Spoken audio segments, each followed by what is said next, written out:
कुछ भक्त श्री राम कृष्ण के सामने प्रेम प्रेम की बात कर रहे थे। श्री राम कृष्ण उनसे कहते हैं, तुम लोग प्रेम प्रेम चिल्लाते हो, पर प्रेम को क्या ऐसी साधारण वस्तु समझ लिया है? प्रेम तो चैतन्य देव को हुआ था। प्रेम के दो लक्षण हैं। पहला, संसार भूल जाता है। ईश्वर पर इतना प्यार होता है कि संसार का कोई ज्ञान ही नहीं रह जाता। चैतन्य देव वन देखकर वृंदावन सोचते थे और समुद्र देखकर यमुना सोचते थे। दूसरा लक्षण यह है कि अपनी देह, जो इतनी प्यारी वस्तु है, उस पर भी ममता नहीं रह जाती। देहात्म बोध समूल नष्ट हो जाता है। ईश्वर के दर्शन हुए बिना प्रेम नहीं होता। ईश्वर प्राप्ति के कुछ लक्षण हैं जिसके भीतर अनुराग के ऐश्वर्य प्रकाशित हो रहे हैं। उसके लिए ईश्वर प्राप्ति में अधिक देर नहीं है। अनुराग के ऐश्वर्य क्या हैं सुनोगे? विवेक, वैराग्य, जीवों पर दया, साधु सेवा, साधु संग, ईश्वर का नाम, गुण कीर्तन, सत्य वचन, ये सब है। अनुराग के ये सब लक्षण देखने पर ठीक ठीक कहा जा सकता है कि ईश्वर प्राप्ति में अब बहुत देर नहीं है। यदि मालिक का किसी नौकर के घर जाना ठीक हो जाए तो नौकर तथा उसके घर की दशा देखकर यह बात समझ में आ जाती है। पहले घास फूस की कटाई होती है, घर का जाला झाड़ा जाता है, घर बुहारा जाता है। बाबू खुद अपने यहां से देरी, हुक्का वगैरह भेज देते हैं। यह सब सामान जब उसके घर आने लगता है तब लोगों के समझने में कुछ बाकी नहीं रहता कि अब बाबूजी आना ही चाहते हैं। एक भक्त पूछते हैं, तो क्या पहले विचार करके इंद्रिय निग्रह करना चाहिए? श्री राम कृष्ण कहते हैं, वह भी एक रास्ता है विचार मार्ग का। भक्ति मार्ग से अंतर इंद्रिय निग्रह अपने आप ही हो जाता है और सहज ही हो जाता है। ईश्वर पर प्यार जितना ही बढ़ता जाता है उतना ही इंद्रिय सुख अलोना पड़ता है। भक्त कहता है, तो महाराज ईश्वर को प्यार कैसे कर सकते हैं? श्री राम कृष्ण कहते हैं, उनका नाम लेते रहने से सब पाप कट जाते हैं। काम, क्रोध, शरीर सुख की इच्छा, ये सब दूर हो जाते हैं। भक्त पूछता है कि उनके नाम में रुचि नहीं होती महाराज, क्या करें? श्री राम कृष्ण कहते हैं, व्याकुल होकर उनसे प्रार्थना करो, जिससे उनके नाम में रुचि हो। वे ही तुम्हारा मनोरथ पूर्ण करेंगे। यह कहकर श्री राम कृष्ण देव दुर्लभ कंठ से गाने लगे। जीवों के दुख से कातर होकर मां से अपने हृदय का दुख कह रहे हैं। अपने पर प्राकृत जीवों की अवस्था का आरोप करके मां को जीवों का दुख गाकर सुना रहे हैं। गीत का आशय यह है, हे मां श्यामा, दोष किसी का नहीं। मैं अपने ही हाथों से खोदे हुए कुएं के पानी में डूब रहा हूं। मां काल मनोरमा, मैंने पुण्य क्षेत्र पर कूप खोदा जिसमें अब काल रूपी पानी बढ़ रहा है। तारिणी, त्रिगुण धारिणी मां, मेरे ही गुणों ने विगुण कर दिया है। अब मेरी क्या दशा होगी? इस वारी का निवारण कैसे करूं? यह सोचते हुए दाशरथी की आंखों से निरंतर वारी धारा बह रही है। पहले पानी कमर तक था, वहां से छाती तक आया। इस पानी में मेरे जीवन की रक्षा कैसे होगी मां? मां, मुझे तेरी ही अपेक्षा है। मुझे तू मुक्ति भिक्षा दे दे। कृपा कटाक्ष करके पार कर दे। फिर गाने लगे। उनके नाम पर रुचि होने से जीवों का विकार दूर हो जाता है। इसी भाव का एक गीत है। हे शंकरी, यह कैसा विकार है, तुम्हारी कृपा औषधि मिलने पर ही यह दूर होगा। मिथ्या गर्व से मेरा सर्वांग जल रहा है, मुझे यह कैसा मोह हो गया है। धन जन इनकी तृष्णा छूटती ही नहीं, अब मैं कैसे जीवित रह सकता हूं। सर्वमंगले, जो कुछ कहता हूं सब अनित्य प्रलाप है। आंखों से माया की नींद किसी तरह नहीं छूटती। पेट में हिंसा की कृमि हो गई है। व्यर्थ कामों में घूमते रहने का भ्रम रोग हो गया है। जब तुम्हारे नाम पर ही अरुचि है, तब भला इस रोग से मैं कैसे बच सकूंगा। श्री राम कृष्ण कहते हैं, उनके नाम में अरुचि, रोग में यदि अरुचि हो गई तो फिर बचने की राह नहीं रह जाती। यदि जरा भी रुचि हो तो बचने की बहुत कुछ आशा है। इसीलिए नाम में रुचि होनी चाहिए। ईश्वर का नाम लेना चाहिए, दुर्गा नाम, कृष्ण नाम, शिव नाम, चाहे जिस नाम से पुकारो। यदि नाम लेने में दिन दिन अनुराग बढ़ता जाए, आनंद हो, तो फिर कोई भय नहीं, विकार दूर होगा ही, उनकी कृपा अवश्य होगी। जैसा भाव होता है, लाभ भी वैसा ही होता है। रास्ते से दो मित्र जा रहे थे। एक जगह भागवत पाठ चल रहा था। एक मित्र ने कहा, आओ भाई जरा भागवत सुने। दूसरे ने जरा झांक कर देखा, फिर वहां से वैश्या के घर चला गया। वहां कुछ देर बाद उसके मन में बड़ी विरक्ति हो आई। वह आप ही आप कहने लगा, मुझे धिक्कार है, मेरा मित्र तो भागवत सुन रहा है और मैं यहां कहां पड़ा हूं। इधर जो व्यक्ति भागवत सुन रहा था वह भी अपने मन को धिक्कार रहा था। वह कह रहा था, मैं कैसा मूर्ख हूं, यह पंडित न जाने क्या क्या बक रहा है और मैं यहां बैठा हूं। मेरा मित्र वहां कैसे आनंद में होगा। जब दोनों मरे तब जो भागवत सुन रहा था उसे तो यमदूत ले गए और जो वैश्या के पास गया हुआ था उसे विष्णु के दूत वैकुंठ में ले गए। भगवान मन देखते हैं, कौन क्या कर रहा है, कहां पड़ा हुआ है, यह नहीं देखते। भावग्राही जनार्दन। कर्ता भजा संप्रदाय के लोग मंत्र दीक्षा देने के समय कहते हैं, अब मन तेरा है, अर्थात अब सब कुछ तेरे मन पर निर्भर है।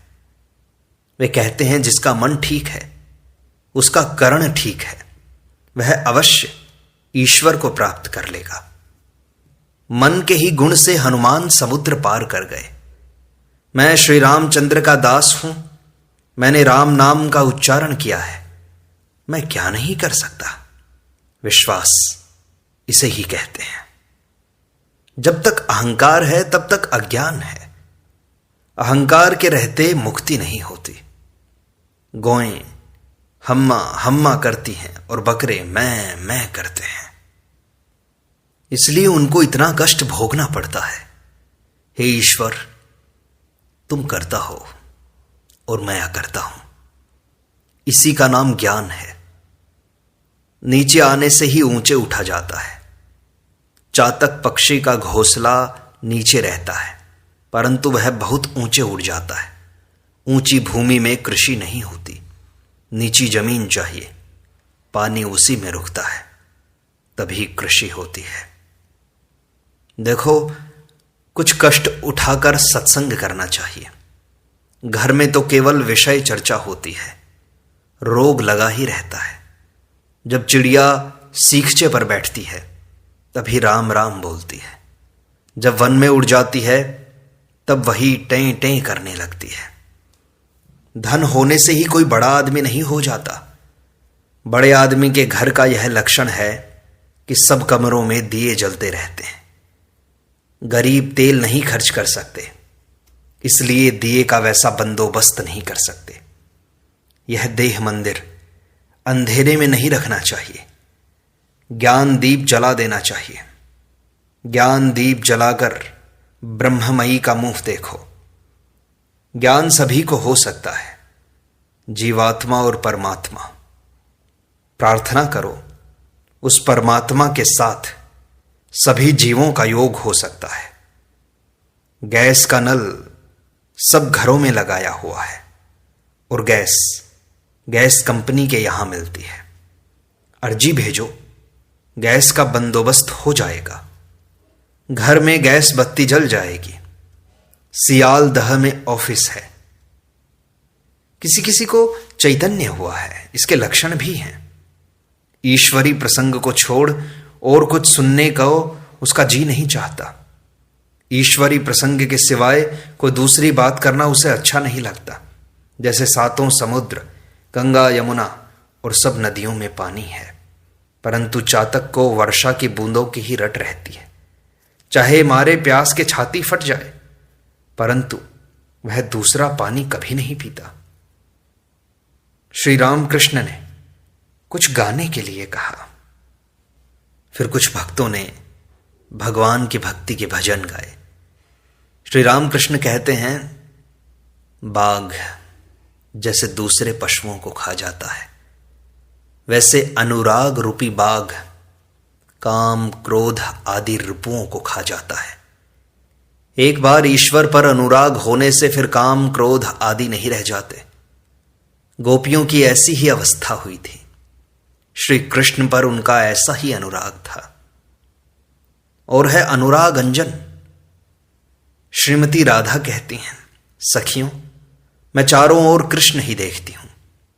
उन लोगों ने कहा, सखी, तुमने आंखों में अनुराग अंजन लगा लिया है, इसलिए ऐसा देखती हो। इस प्रकार लिखा है कि मेंढक का सिर जलाकर उसका अंजन आंखों में लगाने से चारों ओर सांप ही सांप दिखाई पड़ते हैं। जो लोग केवल कामिनी कांचन में पड़े हुए हैं, कभी ईश्वर का स्मरण नहीं करते, वे बद्ध जीव हैं।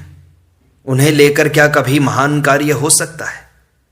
जैसे कौवे का चोंच मारा हुआ आम ठाकुर सेवा में लगाने की क्या, खाने में भी हिचकिचाहट होती है। संसारी जीव, बद्ध जीव, ये रेशम के कीड़े हैं। यदि चाहें तो कोश को काटकर बाहर निकल सकते हैं, परंतु खुद जिस घर को बनाया है उसे छोड़ने में बड़ा मोह होता है। फल यह होता है कि उसी में उनकी मृत्यु हो जाती है। जो मुक्त जीव हैं वे कामिनी कांचन के वशीभूत नहीं होते। कोई कोई कीड़े रेशम के जिस कोए को इतने प्रयत्न से बनाते हैं उसे काटकर निकल भी आते हैं, परंतु ऐसे एक ही दो होते हैं। माया मोह में डाले रहती है। दो एक मनुष्यों को ज्ञान होता है, वे माया के भुलावे में नहीं आते, कामिनी कांचन के वशीभूत नहीं होते। साधन सिद्ध और कृपा सिद्ध। कोई कोई बड़े परिश्रम से खेत में पानी सींच कर लाते हैं। यदि ला सकें तो फसल अच्छी होती है। किसी किसी को पानी सींचना ही नहीं पड़ा, वर्षा के जल से खेत भर गया, उसे पानी खींचने के लिए कष्ट नहीं उठाना पड़ा। माया के हाथ से रक्षा पाने के लिए कष्ट साध्य साधन भजन करना पड़ता है। कृपा सिद्ध को कष्ट नहीं उठाना पड़ता, परंतु ऐसे एक दो ही मनुष्य होते हैं। और है नित्य सिद्ध। इनका ज्ञान चैतन्य जन्म जन्मांतरों में बना ही रहता है। मानो फुआरे की कल बंद है, मिस्त्री ने इसे उसे खोलते हुए उसको भी खोल दिया और उससे फर्र से पानी निकलने लगा। जब नित्य सिद्ध का प्रथम अनुराग मनुष्य देखते हैं तब आश्चर्य से कहने लगते हैं, इतनी भक्ति, इतना वैराग्य, इतना प्रेम इसमें कहां था? श्री रामकृष्ण गोपियों के अनुराग की बात कह रहे हैं। फिर गाना होने लगा। रामलाल गाने लगे। उस गीत का आशय यह है, हे नाथ, तुम ही हमारे सर्वस्व हो, तुम ही हमारे प्राणों के आधार हो, और सब वस्तुओं में सार पदार्थ भी तुम ही तो हो। तुम्हें छोड़ तीनों लोक में अपना और कोई नहीं। सुख शांति, सहाय संबल, संपद, ऐश्वर्य ज्ञान, बुद्धि, बल, वास गृह, आराम स्थल, आत्मीय, मित्र, परिवार, सब कुछ तुम ही हो। तुम ही हमारे इहकाल हो, तुम ही हमारे परकाल हो, तुम ही परित्राण हो और तुम ही स्वर्ग धाम हो। शास्त्र, विधि और कल्प तरु तुम ही तो हो। तुम ही हमारे अनंत सुख के आधार हो। हमारे उपाय, हमारे उद्देश्य तुम ही हो। तुम ही सृष्टा, पालन करता और उपास्य हो। दंडदाता पिता, स्नेहमयी माता और भवार्णव के कर्णधार भी तुम ही हो। श्री रामकृष्ण भक्तों से कहते हैं, आहा कैसा गीत है, तुम ही हमारे सर्वस्व हो। अक्रूर के आने पर गोपियों ने श्री राधा से कहा, राधे यह तेरे सर्वस्व धन का हरण करने के लिए आया है। प्यार यह है, ईश्वर के लिए व्याकुलता इसे कहते हैं। फिर गाना होने लगा। गाने का भावार्थ था, रथ चक्र को न पकड़ो न पकड़ो। क्या रथ चक्र से चलता है? जिनके चक्र से जगत चलता है वे हरि ही इस चक्र के चक्री हैं। ये गीत सुनते सुनते श्री राम कृष्ण गंभीर समाधि में डूब गए। भक्तगण श्री राम कृष्ण को चुपचाप टकटकी लगाए देख रहे हैं। कमरे में सन्नाटा छाया हुआ है। श्री राम कृष्ण हाथ जोड़े हुए समाधिस्थ बैठे हैं, वैसे ही जैसे फोटोग्राफ में दिखाई देते हैं। नेत्रों से आनंद धारा बह रही है। बड़ी देर बाद श्री राम कृष्ण प्रकृतिस्थ हुए, परंतु अभी उन्हीं से वार्तालाप कर रहे हैं जिन्हें समाधि अवस्था में देख रहे थे। कोई कोई शब्द सुन पड़ता है। श्री राम कृष्ण आप ही आप कह रहे हैं, तुम ही मैं हो, मैं ही तुम हो। खूब करते हो, परंतु यह मुझे पीलिया रोग तो नहीं हो गया? चारों ओर तुम्ही को देख रहा हूं। हे कृष्ण, दीन बंधु, प्राणवल्लभ गोविंद, प्राणवल्लभ गोविंद कहते हुए श्री राम कृष्ण फिर समाधि मग्न हो गए। भक्तगण महाभावमय श्री राम कृष्ण को बार बार देख रहे हैं, किंतु फिर भी नेत्रों की तृप्ति नहीं होती। श्री राम कृष्ण कहते हैं, कभी कभी विषयी मनुष्यों में ज्ञान का उन्मेष होता है। वह दीप शिखा की तरह दिखाई पड़ता है। नहीं नहीं, सूर्य की किरण की तरह। छेद के भीतर से मानो किरण निकल रही है। विषयी मनुष्य और ईश्वर का नाम, उसमें अनुराग नहीं होता। जैसे बालक कहता है, तुझे भगवान की कसम है। घर की स्त्रियों का झगड़ा सुनकर भगवान की कसम याद कर ली है। विषयी मनुष्यों में निष्ठा नहीं होती।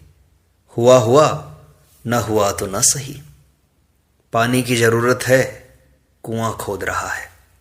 खोदते खोदते जैसे ही कंकड़ निकला कि बस छोड़ दी वह जगह, दूसरी जगह खोदने लगा।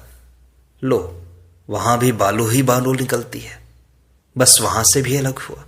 जहां खोदना आरंभ किया है वहीं जब खोदता रहे तभी तो पानी मिलेगा। जीव जैसे कर्म करता है वैसा ही फल भी पाता है। इसलिए गाने में कहा है, मां श्यामा दोष किसी का नहीं, मैं अपने ही हाथों खोदे हुए कुएं के पानी में डूब रहा हूं। मैं और मेरा अज्ञान है। विचार तो करो, देखोगे जिसे मैं कह रहे हो वह आत्मा के अतिरिक्त और कुछ नहीं है। विचार करो, तुम शरीर हो या हाड़ मांस हो या कुछ और हो, तब देखोगे तुम कुछ नहीं हो, तुम्हारी कोई उपाधि नहीं। तब कहोगे मैंने कुछ भी नहीं किया, मेरे न दोष हैं न गुण हैं, न पाप है न पुण्य, यह सोना है और यह पीतल। ऐसे विचार को अज्ञान कहते हैं और यह सब कुछ सोना है, इसे ज्ञान। ईश्वर दर्शन होने पर विचार बंद हो जाता है। फिर ऐसा भी है कि कोई ईश्वर लाभ करके भी विचार करता है, कोई भक्ति लेकर रहता है, उनका गुणगान करता है। बच्चा तभी तक रोता है जब तक उसे माता का दूध पीने को नहीं मिलता। मिला कि रोना बंद हो गया, तब आनंद पूर्वक पीता रहता है। परंतु एक बात है, कभी कभी वह दूध पीते पीते खेलता भी है, आनंद से किलकारियां भरता है। भगवान ही सब कुछ हो गए हैं, परंतु मनुष्य में उनका प्रकाश अधिक है। जहां शुद्ध सत्व बालकों का सा स्वभाव है कि कभी हंसता है, कभी रोता है, कभी नाचता है, कभी गाता है, वहां वे प्रत्यक्ष भाव से रहते हैं। श्री राम कृष्ण अधर का कुशल समाचार ले रहे हैं। अधर ने अपने मित्र के पुत्र शोक का हाल कहा। श्री राम कृष्ण अपने ही भाव में गाने लगे। वे कहते हैं, जीव, समर के लिए तैयार हो जाओ। रण के वेश में काल तुम्हारे घर में घुस रहा है। भक्ति पथ पर चढ़कर, ज्ञान तूण लेकर, रसना धनुष में प्रेम गुण लगा, ब्रह्ममयी के नाम रूप ब्रह्मास्त्र का संधान करो। लड़ाई के लिए एक युक्ति और है। तुम्हें रथी की आवश्यकता न होगी यदि भागीरथी के तट पर तुम्हारी यह लड़ाई हो। क्या करोगे? इस काल के लिए तैयार हो जाओ। काल घर में घुस रहा है। उनका नाम रूपी अस्त्र लेकर लड़ना होगा। करता वे ही हैं। मैं कहता हूं जैसा कराते हो वैसा ही करता हूं, जैसा कहाते हो वैसा ही कहता हूं। मैं यंत्र हूं, तुम यंत्री हो। मैं घर हूं, तुम घर के मालिक। मैं गाड़ी हूं, तुम इंजीनियर हो। इस प्रकार सत्संग का यह भाग यहीं संपूर्णता को प्राप्त होता है। शेष अगले अंक में।